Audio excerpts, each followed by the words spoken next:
es poderles ofrecer, como decíamos nosotros, medicina del primer mundo en un país del tercer mundo. Medicina nuclear en general, ¿no? Hace como evaluación con biomarcadores, como balas, si se puede decir, destinadas a un blanco. Nosotros dijimos, wow, lo hicimos nosotros, pero con las uñas, pensando que podíamos hacerlo. Yo creo que si uno se cree que puede, es capaz de lograrlo. Y la verdad es que me apasionó, me encantó, porque la medicina nuclear es una de esas especialidades en la cual confluyen no solamente la medicina como tal, sino muchas cosas. Entonces la física, la química, la radioquímica, los computadores, la bioquímica, ¿cierto? Porque las células tumorales, como diría Celia Cruz, viven del azúcar.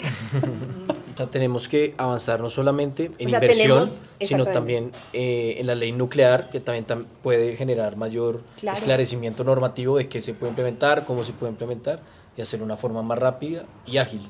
Exactamente. En medicina nuclear convencional se necesitan más o menos una o dos gamma-cámaras por millón de habitantes, más o menos. Y para el PET es más o menos uno. Imagínate, Bogotá tiene 10 millones de habitantes, pues más o menos estamos llegando casi a la capacidad que necesitaría para Bogotá y las otras ciudades.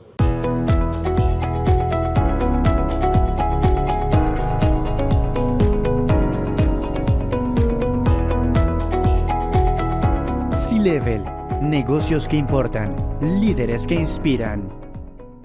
Comunidad C-Level, bienvenidos a una entrevista diferente porque hoy vamos a hablar de medicina nuclear y qué mejor que con María Cristina Martínez, médica nuclear, experta en este tema. ¿Cómo estás? ¿Cómo va la noche? Pues yo diría que experta, quizás te voy a contestar como decía mi papá, es de lo que menos ignoro, porque experta creo que...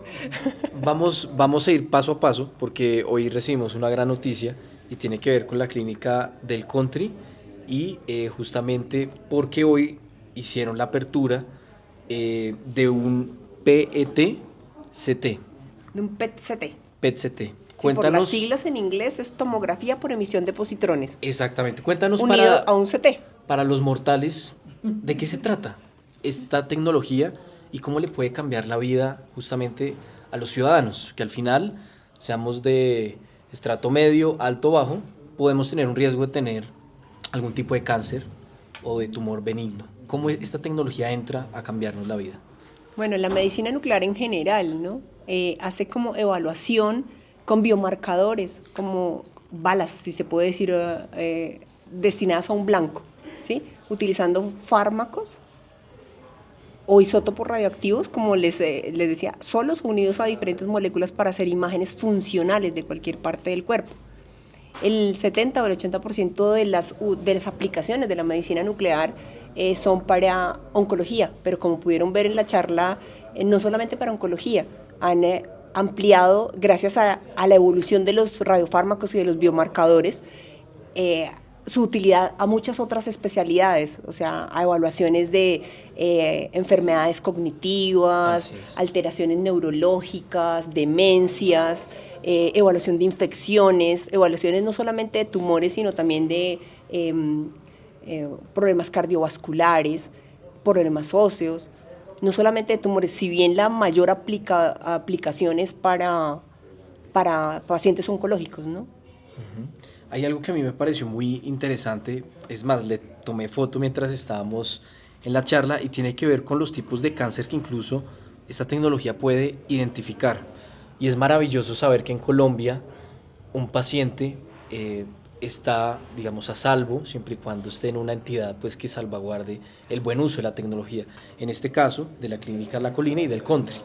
Me pareció muy interesante es porque hablaban de muchos tipos de cáncer que se pueden detectar con esta tecnología. Y quisiera que nos contaras un poco cómo se puede visualizar en el cuerpo. Si bien acá no podemos mostrar las presentaciones que vimos, pero ¿podrías ilustrar un poco a nuestra audiencia cómo se puede ver eso siendo, digamos, una experta en el tema que se puede evidenciar a través de la tecnología que tenemos hoy en día? O sea, hay trazadores específicos y trazadores inespecíficos. Trazadores inespecíficos, por ejemplo, trazadores que miden metabolismo, como en el caso del fluor 18-FDG, que es el que se utiliza para la evaluación de la mayoría de los tumores, ¿cierto? Porque las células tumorales, como diría Celia Cruz, viven del azúcar. Entonces, azúcar, eso es azúcar radiomarcada, ¿sí? Como esa molécula, las células tumorales aumentan la expresión de los receptores GLUT, que son los transportadores de la glucosa hacia el interior de la célula, ¿cierto? Las células normalmente se llaman trazadores inespecíficos, porque normalmente las células tienen esos transportadores en su superficie y lo que hace es que llega la glucosa ahí, ella la coge y la mete a la célula para que ella funcione, ¿cierto? La glucosa es la gasolina con la que las células funcionan, ¿cierto? Las células tumorales lo que hacen es aumentar esa expresión de receptores o los parqueaderos, como digo yo cuando les explico a mis alumnos, los parqueaderos del centro comercial. Entonces, entre más parqueaderos tenga, más carros me van a caber. Entonces, entre más receptores tenga, más glucosa voy a comer. Y como está radiomarcada, o sea, está marcada con un emisor de positrones, que es el flúor 18, cuando llega a la célula, él como que emite la lucita y me dice, llegué a tal sitio, ¿sí? El PET es como un lienzo blanco o como una pared en blanco, donde yo voy a ver esos acúmulos de ese trazador, ¿cierto? El CT lo que hace es ponerle el mapa de dónde está esa captación, ¿cierto? Ustedes alguna vez vieron, o de pronto no porque no, son muy jóvenes, ese concurso de dónde se encuentra Javier, ¿se acuerdan? Que era El Espectador, claro. Que era un montón de dibujos y era Encuentra a Javier, pues más o menos eso es lo que somos nosotros, ¿cierto? Nosotros, medicina nuclear, es la localización de Javier. Y todas esas imágenes en grises que ven ahí, eso es lo que es el CT. O sea, nosotros ponemos la aguja para encontrarla en el pajar, ¿cierto? Dice, esa sonda le dice, está en tal sitio. Eso es lo que hace la medicina nuclear. Poder encontrar en ese mare magnum de sistemas y de cosas que tenemos, dónde es que está la enfermedad o dónde es que está el tumor o la infección. Muy importante lo que tú mencionas porque además Son un bombillito, somos como, ellos son como un bombillito.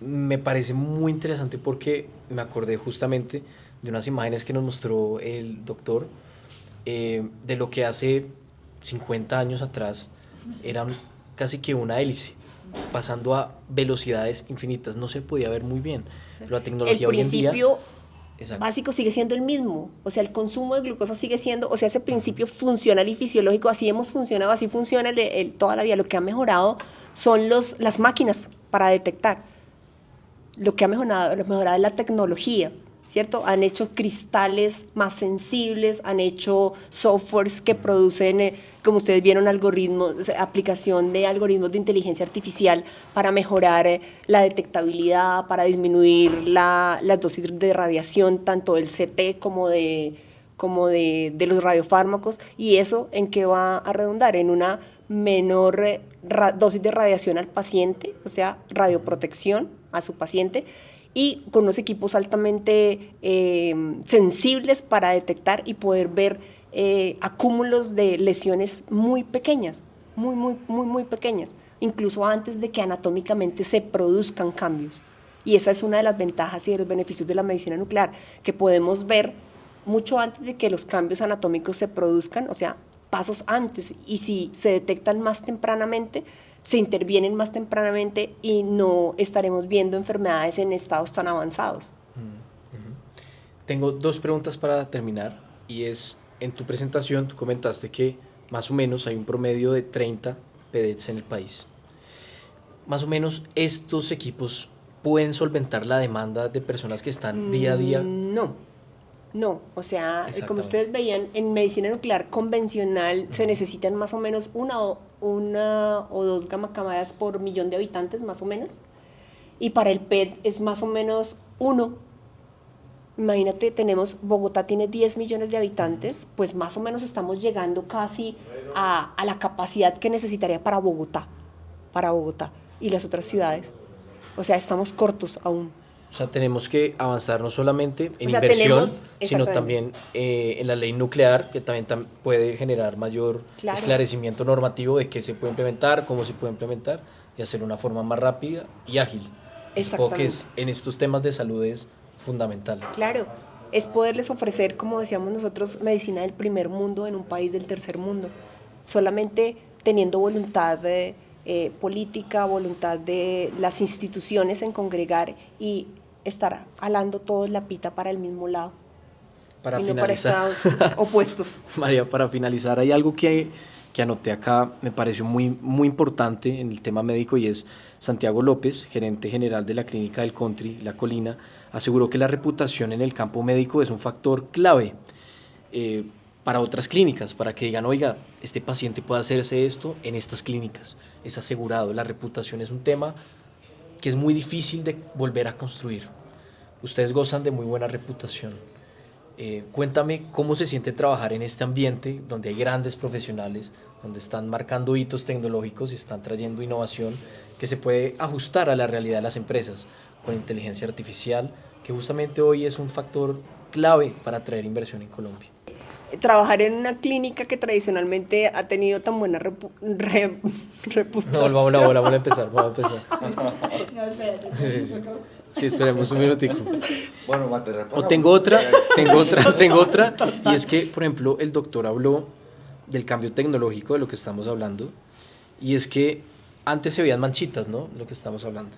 Y hoy se puede hacer una transformación, se puede ver el estudio anatómico, y se puede hacer toda una operación en 8 o 10 minutos.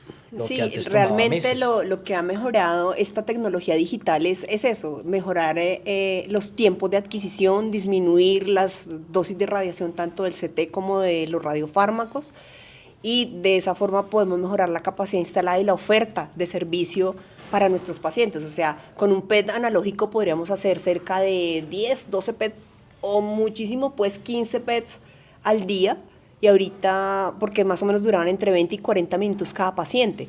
Entonces, pues ya te imaginarás en el día Claro. 10 o 15 pacientes. Ujú. Con esto pasamos a una velocidad de adquisición entre 4 o 7 minutos por estudio. Entonces, podemos duplicar o triplicar la capacidad instalada de nuestro PET o de nuestro servicio PET. María, ahora sí, la última pregunta. Y la voy a cambiar a la que tú tienes en mente. Y es, ¿por qué llegaste a trabajar en esta área? Muchas veces no se conoce a las personas que están detrás de la medicina nuclear. ¿Cómo llegaste a este campo tan emocionante, lleno de tecnología y de medicina? A ver, creo que todos nosotros llegamos, pues yo tuve la fortuna de tener un papá que era oncólogo, y cuando yo iba a salir de medicina, quería hacer cuidado intensivo o hacer anestesia. Y entonces mi papá me dijo, ¿estás loca? ¿Qué te pasa? Imagínate, en cancerología hay una especialidad que es como muy chévere para ti. Es una vaina como chévere, que se llama medicina nuclear. Entonces, cuando yo iba a hacer especialidad, fui al Instituto Nacional de Cancerología, que es mi casa, que fue la persona que me hizo lo que soy, y por eso me trajeron a trabajar acá. Y la verdad es que me apasionó, me encantó, porque la medicina nuclear es una de esas especialidades en la cual confluyen no solamente la medicina como tal, sino muchas cosas. Entonces, la física, la química, la radioquímica, los computadores, la bioquímica, y es una especialidad poderosa por sí sola, ¿sí? Los médicos nucleares quizás creo que somos unos de las personas o de los médicos que más tenemos que saber de muchas cosas, ¿cierto? Tenemos que saber de computadores porque todo se hace con computadores. Tenemos que saber de radiofarmacia porque tenemos radiofármacos. De física, de radioquímica, porque todas las interacciones tienen efectos sobre la imagen y sobre los pacientes. Tenemos que saber de protección radiológica. Tenemos que saber de algoritmos de inteligencia artificial, porque todo esto ha mejorado el desempeño y el avance de nuestra especialidad. Como bien decían por ahí alguna vez en un artículo, que la medicina nuclear estamos parados sobre hombros de gigantes. O sea, me apasiona lo que hago, y uno, para tener éxito en lo que hace, tiene que primero ser apasionado y no ver su trabajo como un trabajo, sino como si es su pasión, lo disfruta. Y entonces busca cada vez cosas más importantes para hacer, como montar servicios, tener buenos mentores, como la doctora Amelia, Así es, que ahí seremos iba a llegar. amigos,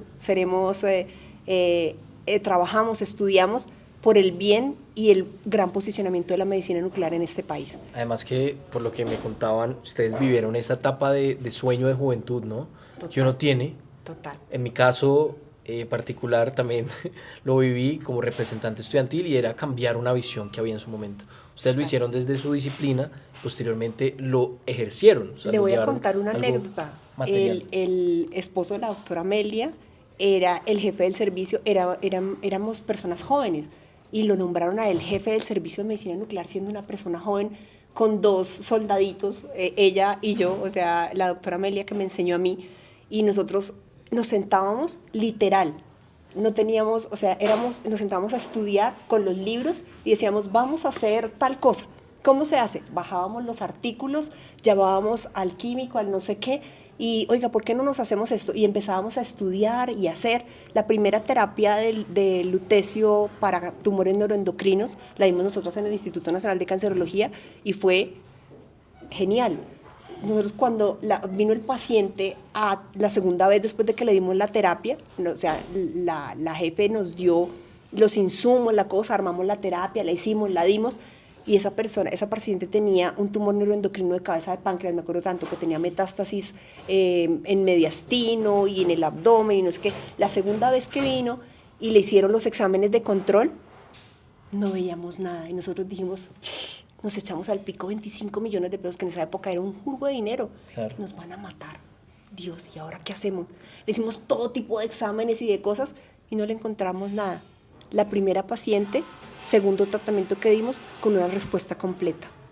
O sea, no lo podíamos creer. Nosotros dijimos, wow, lo hicimos nosotros, pero con las uñas, pensando que podíamos hacerlo. Yo creo que si uno se cree que puede, es capaz de lograrlo. Y qué bueno que lo dices porque ahorita las posibilidades de los jóvenes que se están formando en esta carrera y justamente que quieren llegar a ser lo que tú eres, pues tienen ahorita más herramientas, claro, gracias a los cimientos de mujeres gigantes en la industria nuclear. Exactamente. Muchas gracias, María.